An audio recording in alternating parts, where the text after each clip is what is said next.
नमस्कार. या व्हिडिओमध्ये आपल्या ब्लाऊजची कटोरी कशी असावी, कप साईजनुसार कटोरी शिवण करण्याची पद्धतसुद्धा बघा. या व्हिडिओमध्ये पूर्ण समजवलं जाईल. तुम्ही व्हिडिओ पूर्ण बघा. व्हिडिओला लाईक करा. चॅनलला सबस्क्राईब केलं नसेल तर सबस्क्राईब करा. आता पेपर पॅटर्न ठेवून हे पूर्ण कटिंग करून घेतलेलं आहे ब्लाऊजचं. अगदी सोपे पद्धतीत पूर्ण शिवण दाखवलं जाईल ते बघा. आता कटोरी शिवण करण्याची पद्धत बघा. आता टोकाला टोक जोडलेलं आहे. एकमेकाचं टोक जोडून घेतलं. तिसरं टोक उचलून त्या टोकाला जोडलेलं आहे. या पद्धतीने मार्किंग केली. 2.5 इंचच्या अंतरावर हा आडवा टक्स घेतलेला आहे आणि मग शिवण करायची. शिवण करताना डबल टिप घालून घेतलेली आहे. मग आपली कटोरी कप साईजनुसार आली की नाही हे चेक करायचं आहे. मगच ती बाजूला ठेवायची. जर चपटी आली तर परत शिवण करा. दोघी बाजूच्या कटोऱ्या शिवण झाल्या आहे.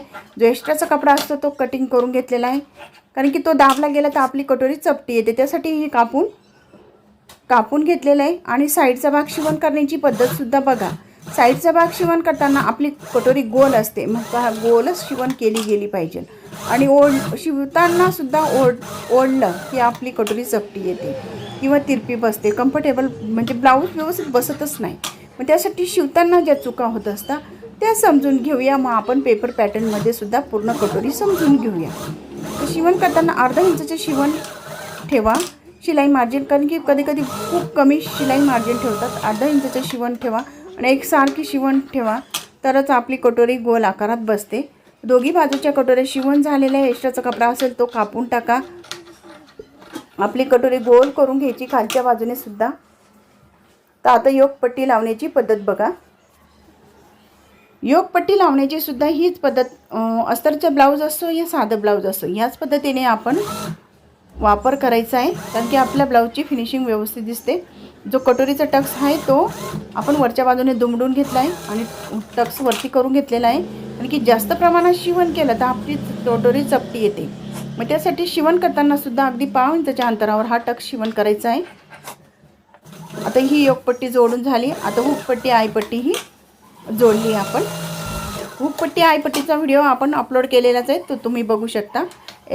जी हुकपट्टी असते ती वरच्या बाजूने खाली जाते आणि आयपट्टी असते ती खालच्या बाजूने वरती येते, म्हणजे उलट करायचं आहे. या पद्धतीने शिवण करताना एकसारखं आणि 1/2 इंचच्या अंतरावर हुकपट्टी आयपट्टी शिवण करायची. जास्त प्रमाणात आपली शिलाई मार्जिन म्हणजे जास्त प्रमाणात दाबायचं नाही.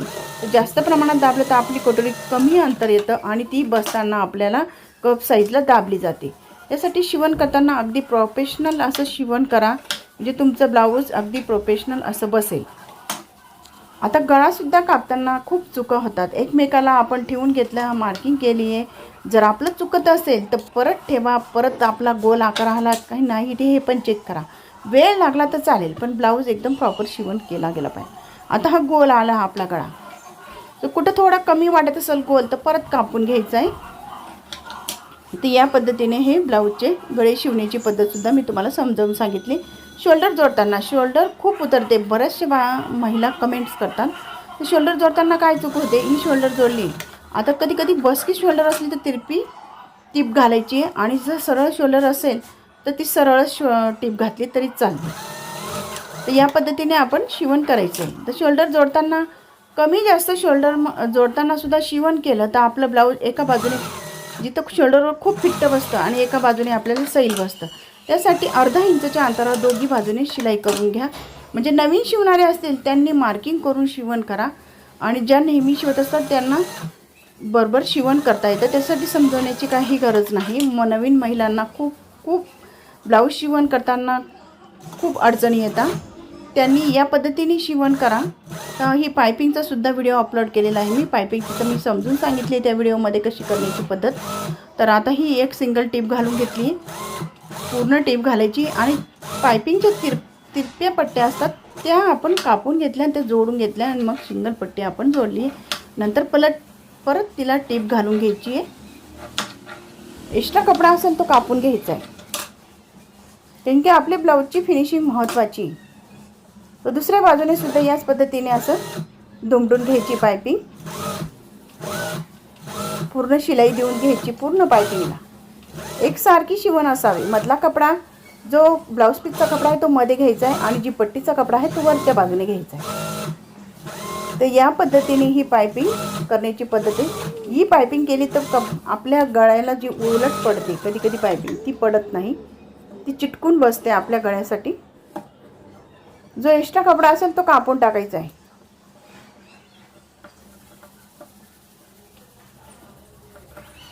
या पद्धतीने हे पूर्ण बाहेर जो निघालेला कपडा असतो तो कापून घ्यायचा आहे.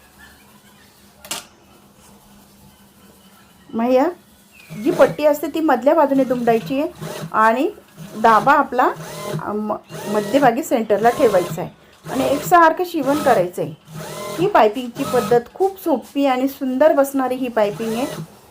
ब्लाऊजची फिनिशिंग आपल्या पायपिंगवरच असते. तुमची पायपिंग जर प्रॉपर आली तर आपले ब्लाऊजचे गळे आणि फिनिशिंग सुंदर दिसते. तर या पायपिंग नक्की ट्राय करा. जर पायपिंगमध्ये काही अडचणी येत असतील तर मला नक्की कळवा. परत मी पायपिंगचा व्हिडिओ अपलोड करेन. तर या पद्धतीने ही पायपिंग तयार झाली. आता बाही जोडण्याची पद्धत बघूया. एकमेकाला दोघी भाग जोडून घेतले. एक्स्ट्रा कपडा असेल तो कापून घ्यायचा आहे. आपली शोल्डर किती इंचची हवी आपण मोजून घ्यायची आणि त्यानंतर मार्किंग करून घ्यायची आणि मग शोल्डर आपली बाही जोडायची. दोघी बाजूने सेम तसंच करायचं आहे. जर एक्स्ट्रा कपडा असेल तर कापून घ्यायचा आहे, काही फरक पडत नाही.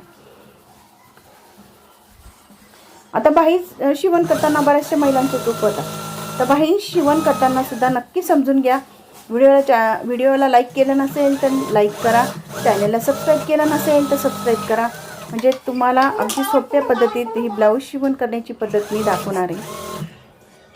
आता बाही आपण अर्धा इंच किंवा म्हणजे 1 इंच किंवा 1.5 इंच, काही महिलांना 2 इंच पट्टी हवी असते. तर साधारण 1 इंचची पट्टी पुरेसे होते. तर या पद्धतीने आपण दोघी बाया शिवण करून घेतल्या.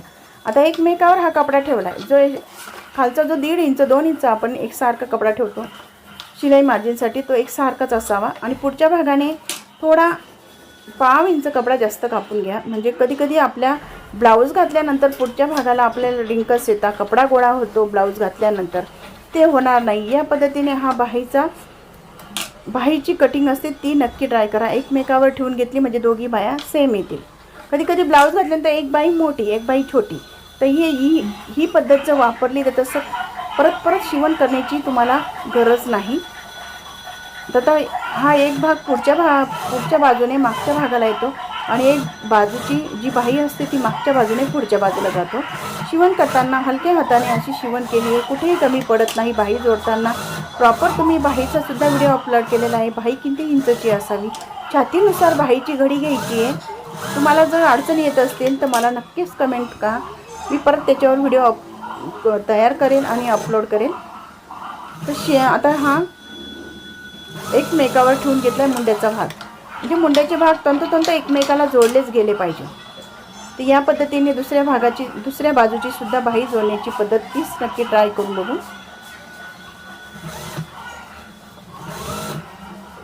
तुम्हाला व्हिडिओ कसा वाटला नक्की कळवा.